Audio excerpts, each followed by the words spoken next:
Sejam todos bem-vindos ao projeto Nos Passos de Emmanuel, do Grupo Espírita Eurípides Barçanufo, de Itaúna, Minas Gerais. Estamos fazendo leituras reflexivas sobre a obra ditada pelo Espírito Emmanuel, Fonte Viva, psicografada pelo Chico Xavier. Vamos à leitura. Tópico 148, o herdeiro do Pai. A quem constituiu herdeiro de tudo, por quem fez também o mundo. Paulo, Hebreus capítulo 1, versículo 2. Cede aos poderes humanos respeitáveis o que lhes cabe por direito lógico da vida, mas não te esqueças de dar ao Senhor o que lhe pertence. Esta fórmula conciliadora do Evangelho permanece ainda palpitante de interesse para o bem-estar do mundo. Não convém concentrar em organizações mutáveis do plano carnal todas as nossas esperanças e aspirações. O homem interior renova-se diariamente. Por isso, a ciência que lhe atende às reclamações nos minutos que passa não é a mesma que o servia nas horas que se foram. E a do futuro será muito diversa daquela que o auxilia no presente.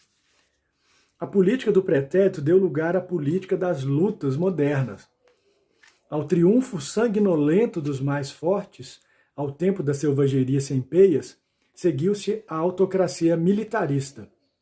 A força cedeu à autoridade ao direito.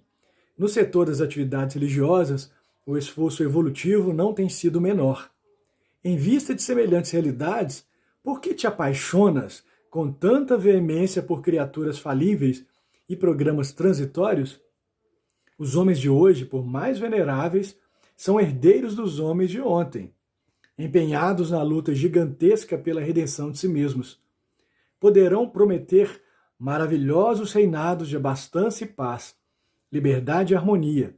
Entretanto, não fugirão ao serviço de corrigenda dos erros que herdaram, não só daqueles que os antecederam, no campo dos compromissos coletivos, mas igualmente de suas próprias experiências passadas, em tenebrosos desvios do sentimento. A civilização de agora é sucessora das civilizações que faliram. As nações que se restauram aproveitam as nações que se desfizeram. As organizações que surgem na atualidade guardam a herança das que desapareceram na voragem da discórdia e da tirania. Examinando a fisionomia indisfarçável da verdade, como hipertrofiar ou aumentar consideravelmente o sentimento, definindo-te em absoluto por instituições terrestres que carecem, acima de tudo, de teu próprio auxílio espiritual? Como pode a casa sem teto abrigar-te da intempérie? A planta do arranha-céu, inteligentemente traçada no pergaminho, ainda não é a construção mantenedora da legítima segurança. Não existem, pois, razões que justifiquem os tormentos dos aprendizes do Cristo, angustiados pelas inquietudes políticas da hora que passa. Semelhante estado d'alma é simples produto de inadvertência perigosa, porque todos devemos saber que os homens falíveis não podem erguer obras infalíveis e que compete a nós outros, partidários do Mestre, a posição de trabalhadores sinceros, chamados a servir e cooperar na obra paciente e longa, mas definitiva e eterna, daquele a quem o Pai constituiu herdeiro de tudo, por quem fez também o mundo. Bom, aqui o herdeiro do Pai. Quem é o herdeiro do Pai? Aqui nós temos quem são os herdeiros do Pai, eu diria. Somos nós. Nós temos a centelha divina, nenhuma ovelha se perderá, ou seja, todos nós teremos as nossas oportunidades e herdeiros do Pai que somos, nós temos essa possibilidade de reconciliarmos com Ele, reconciliarmos com o nosso modelo e guia, com o nosso Mestre Jesus. Nós somos deuses e nós temos toda a capacidade, toda a potencialidade de promovermos diariamente a nossa reforma íntima, de modificarmos, renovarmos quem somos e acessarmos a divindade todos os dias. E nesse ponto, cabe lembrar que nenhum ser humano é melhor do que o outro. nem pior também. Ou seja, o único modelo em que eu devo me espelhar mesmo, que deixou um manual, eu sempre falo isso aqui, que nos deixou um legado, que nos deixou a boa nova, é o Cristo. E lembrando que ele não nos deixou sozinho, ele nos deixou com o Espírito Consolador, o Espírito Santo. E o Espírito Consolador, ele nos auxilia, nos ajuda, nos intui, nos instrui todo o tempo, justamente com os espíritos superiores. E essa possibilidade de estarmos mais perto de Deus é que nos demonstra que nós somos herdeiros do Pai, sim, todos nós somos. Desde a pessoa em situação de rua, o mendigo, até a pessoa mais poderosa do planeta. Nós somos herdeiros do Pai, sim, e nenhum melhor do que o outro. Mas nós não podemos fechar os olhos, negar que nós temos também, dentro da nossa humanidade, aquele homem lá das cavernas, aquele homem primitivo, aquele homem, ele não desapareceu. Aquele homem que buscava através da caça, que buscava através dos mecanismos de sobrevivência, de subsistência, que vivia para comer e desenvolver algumas atividades ainda incipientes, ainda no início, mas nós não deixamos, nós temos ainda o DNA daquele homem. E, por vezes, nós estamos acessando aquele homem primitivo. Às vezes, num conflito de trânsito, nós acessamos o homem primitivo, aquele homem das cavernas, em vez de acessar a divindade. E aqui, o Emmanuel nos deixa uma mensagem muito, muito direta. Ele fala, olha, cede aos poderes humanos respeitáveis o que lhes cabe por direito lógico da vida. Ou seja, a César o que é de César. Muitas vezes a gente fica questionando por que tal pessoa tem tantas condições assim e eu não tenho tanta condição. Mas a cada um conforme a sua obra. Vamos lembrar de Paulo mais uma vez.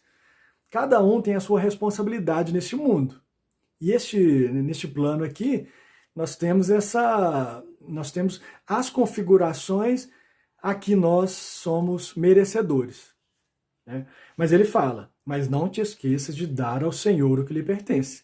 Não te esqueças de acessar a divindade. E aqui ele fala dessa fórmula conciliadora do Evangelho, que é dar a César o que é de César e dar a Deus o que é de Deus. Não nos esqueçamos disso. Não convém concentrar em organizações mutáveis do plano carnal todas as nossas esperanças e aspirações. Lembrando, as organizações são falíveis. Muitas vezes são necessárias para que nós possamos ter aquele sentimento de pertencimento, sim, mas elas são falíveis. E nós temos sempre que nos pautar pela boa nova, sempre nos pautar pela intuição, a nossa intuição divina. A gente não costuma errar. O homem interior renova-se diariamente. Por isso, a ciência que lhe atende às reclamações nos minutos que passam não é a mesma que o servia. Vamos pensar na evolução da ciência e vamos pensar também o tanto que nós como sociedade, nós como seres humanos mudamos. Há não muito tempo atrás, nós subjugamos o homem negro e o fizemos escravo.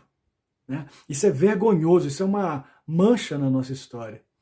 E o escravo que vinha separado da sua família, da África, e vinha para o Brasil, totalmente sem chão, totalmente sem esperança, porque tinha deixado a família lá, e muitas vezes nos navios, se ele tinha alguma doença, ele era atirado ao mar. Era tratado no Brasil como coisa.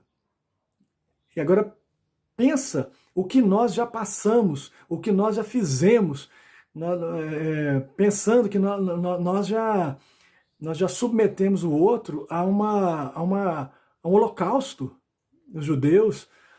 Pensar que nós já desencadeamos 2 guerras mundiais, milhões e milhões de pessoas morreram.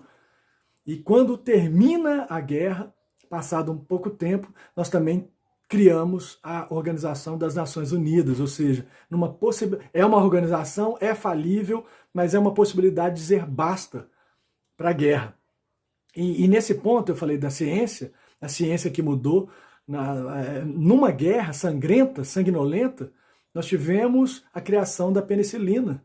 A ciência criou a penicilina, que até hoje é utilizada para salvar vidas. Então a ciência mudou e a ciência de hoje cria uma vacina contra a Covid, que tantas vidas ceifou e que tantas vidas ainda ceifam na atualidade. Ainda ceifa na atualidade essa pandemia, né? A Covid, o coronavírus. Hoje nós temos a ciência do nosso lado. A ciência criou uma vacina e nós temos, então, essa possibilidade de mostrar que Deus está em nós, que nós somos herdeiros de Deus. E os homens de hoje, por mais veneráveis, são herdeiros dos homens de ontem. Ou seja, somos herdeiros daquele homem das cavernas, mas que temos a possibilidade de acessarmos o divino. A civilização de agora é sucessora das civilizações que faliram. Aquela mesma civilização romana que, na época do Cristo, chegou a dominar quase que a metade de todo o mundo, mais da metade do mundo, né? O Cristo foi julgado ali no Oriente Médio, julgado em Jerusalém, e naquele ponto ali, nós vamos ver o poderio do Império Romano. Pôncio Pilatos era governador, era um líder romano, governador da Galiléia, que foi ali para poder julgar o Cristo. Ou seja, estávamos diante de uma civilização que achava que não tinha fim, mas ela teve, principalmente pela política. E aqui ele fala também dessa questão da política, ou seja, a política muda. Quem são os políticos? Quem era Pôncio Pilatos? Quem são os políticos que nós criticamos hoje? Somos nós. Eles não vieram de um outro planeta. Eles têm também o DNA lá dos homens das cavernas, né? São falíveis, sim, né? E muitas vezes nós nos decepcionamos com as pessoas, com os políticos, com as instituições, mas nós não podemos esquecer, são falíveis, sim. Mas nós temos um legado, nós somos herdeiros de Deus, então nós temos a possibilidade de mudar esse quadro. Não existem, pois, razões que justifiquem os tormentos dos aprendizes do Cristo. Não temos que ficar angustiados pelas inquietudes políticas da hora que passa. Semelhante estado d'alma é sempre o produto de inadvertência perigosa, porque todos devemos saber que os homens falíveis não podem erguer obras infalíveis, mas que compete a nós outros, partidários do Mestre, a posição de trabalhadores sinceros, chamados a servir e cooperar na obra paciente e longa, mas definitiva e eterna, daquele a quem o Pai constituiu herdeiro de tudo, por quem fez também o mundo. Ou seja, somos falíveis. Não devemos ficar confiando cegamente nos homens e nas instituições, sim, mas somos herdeiros de Deus e temos a possibilidade de acessar a divindade em vez de acessar o homem primitivo. Paz e bem a todos.